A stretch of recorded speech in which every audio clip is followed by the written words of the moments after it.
Don't wonder, just ask us.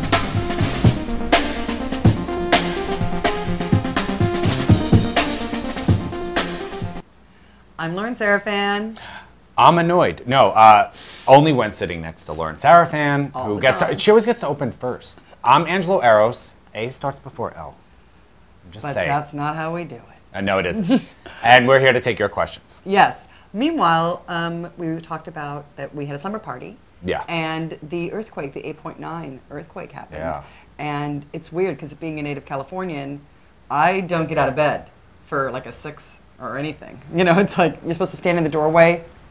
But I also don't have, you know, a big heavy mirror over my bed that could like fall down and kill me. I just want to say you're very Linda Evangelista. I don't get out of bed for less than $10,000 exactly. a day. I'm sorry I went there. I went to fashion. I don't get out of bed for less than a 10.0.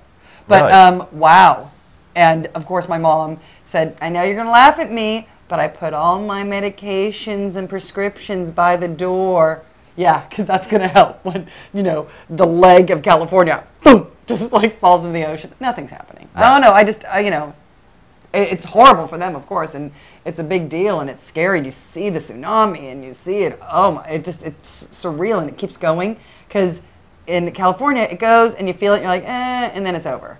But there, it kept going, and also in this technology world, you see all the video and people from their phones, and it's also Asia, so all their technology is better than ours, and you know the megapixels. It's a big deal. It's crazy. I think it was a big, and you know, this is a good way to jump into that whole 2012. Is this the end of times? Is this apocalypse? People, no. No one's big riding deal. off the horses. Yeah, notice how, you know what I mean? In an astrological sense, I find it interesting that Uranus finally entered into Aries, which if any of you people speak astrology fluently, that's my answer to you guys on the whole earthquake thing. It's that quick shift. And I'm sure Mr. Witecki of Soul Garden would be very interested in that point of view, what I mentioned, and I'm sure him and David Palmer will mention it on Astro Gossip on how I threw that out there.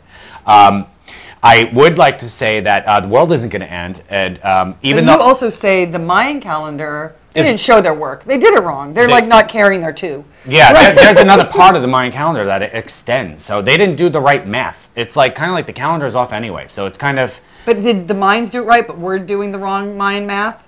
Yeah, it's actually backwards. I took a whole class in this, and I just don't. You did. I did, and I loved it. However, I just don't buy the whole end of times and all this other stuff. There was an earthquake. They were on a fault.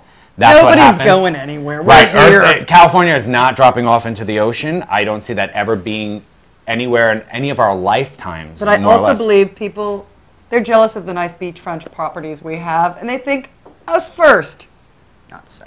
Yeah, and it was interesting because the day before, I actually watched the movie that went out last year. It was directed by Clint Eastwood. I mentioned this at the slumber party, called Hereafter, and it's about Matt Damon, who plays a psychic, and I've never even heard of it. Yeah, well, Clint Eastwood did it, and Matt Damon played an okay psychic, where he was just like, I'm done being a psychic, leave me alone. You wrote books about me, you put tinfoil hats on me, and there's a tsunami in it. And it was the best, I guess, cinematography tsunami I would ever imagine. It was like Jurassic Park, perfectly done, like, holy shit, it is a dinosaur. Like, you saw the waves kill everything. And it was funny that I just watched that, and then all of a sudden the tsunamis were happening, and they're continuing to happening, and I think that they're not free of earthquakes yet. So maybe Clint Eastwood predicted it. Because it went to DVD real fast. No, I just think everybody should calm down. And you know what? The best thing to do is just say some prayers for Japan and the healing for Japan. I actually have a friend of mine who went to the bar and she was meeting this guy. So she puts her number in the cell phone and she texted 9099 and sent $10 on his cell phone. I just went somewhere and they said to Japan instead of her phone number. Yeah. Instead of her phone number, she was like 9099. Here's $10. That's nice. Yeah. I like that. I thought that was funny. I was like, that's awesome. Yeah. So we're here to answer your questions and let's rock it. Okay. Hi, Angelo and Lauren. Your show is wonderful. Keep up the great work. My name is Bree. I'm 25 years old from Australia, and I'm an Aquarius. I currently work as an analyst in the IT industry, but I feel the job satisfaction is no longer there. I've been considering finding another job and or returning to university to get further qualifications, but I'm unsure which path to take. Should I stay where I am, or should I try something new? What do you see? Kind regards, Bree. I always love school, as long as you're not like escaping to it. But education is always a wonderful thing, and you're still very young. But I think that you are obviously something's not right, something's lacking, and explore that. So you're not 40 and asking this question. You're asking it now, which I think is kind of mature. You really want to be doing something you love, and you have passions for other things, so you know what passion feels like. Sometimes when we're younger, we don't know. We just think this is new and great, and then we're like, and we're sitting in that same chair for a long time. So I think it's good that you're asking these questions, and it definitely is something that there needs to be, you're hitting a fork in a road, and that fork will be told by Angelo. And the fork... I would like to say, what's going on, Australia? This is so cool. I know, right? This is like the Down Under people. What's up, Down Under?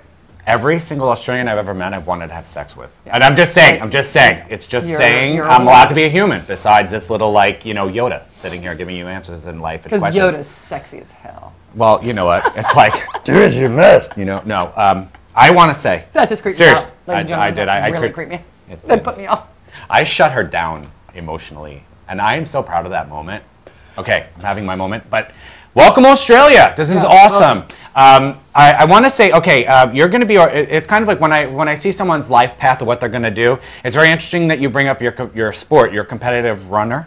You like to run and do all that. I really kind of feel that you're more towards teaching. You're going to teach. You're going to do something that has to do with teaching, or you're going to teach. You have the ability to connect with people, to translate stuff and to put messages out there. So I'd say if you want to go back and really have an enriching career, I always ask, what is the highest for that person's spiritual potential? And it's kind of like an ordination, like, you're ordained as a priest, you're ordained. I think that you become like a teacher, and I would like you to aspect or maybe check out if that's an area that you'd be into, because it doesn't necessarily say you have to be a teacher, like a second grade teacher with kids. I'm not saying, snotty noses and stuff. I'm saying maybe it's a gym teacher, or it's somebody, it's teaching, IT. It's kind of like, I think you have the ability to go back and teach, because you're already at this fork in the road so young. You have so much information, you're old soul, bang, you want to bring it up and make it newer. So it's kind of like, I think you add new life into what you could bring forth, what you already learned. So the ingredients, my friend, is a great teacher. I really like the vibe of her letter too. You know what I mean? Like, we're not getting down on other people's letters, but we always love when you love us. But the idea that she is kind of saying, I want to be better. I'm trying to understand, and to get that young, that's pretty cool. Yeah, and a lot of other 25-year-olds are on Jersey Shore. I mean, that's what other 25-year-olds are doing. Yeah, and here's another thing too. Another point of view is life isn't a race. And I know you like to do that, and I'm glad you brought that up, because you need to know that sometimes you have to walk. And this is good for you, because it's taking yourself out of that element, and you can balance everything in your life. I think you just need to go back towards something towards mentoring or teaching, or helping people, like caseworking or something like that. It's like you're teaching somebody how to get themselves into a better spot, and you're that power. So I'd like to say thank you for coming from down under. That's awesome. Put a shrimp on the Barbie. Right? I promised myself that I wouldn't say that, and I knew you wouldn't say it, and you said it. Like, all of a sudden, it's Crocodile Dundee. When did that come out? The 80s? No, well, I was born in the 80s. Okay. 87. Thank you. Lie. I'm Angelo Eros. And I'm Lauren Sarafan. Liar! Thanks. So God.